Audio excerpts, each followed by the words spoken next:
To save our shipment, we enter the shipment name in the field in the lower panel and click the Save button next to it. After the save operation, a notification message appears at the bottom. Even if we don't manually save our shipments, our scene is automatically backed up every 5 minutes. To access these backups, we switch to the Backups menu in the upper panel. Here, we can view and navigate the last 5 automatically backed up records. For manually saved shipments, we go to the Shipments menu right next to the Backups menu, where we can view and navigate our manually saved records in the same way.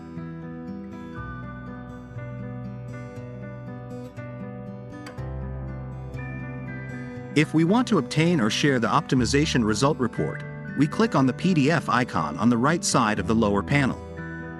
This allows us to view the current report in a new tab.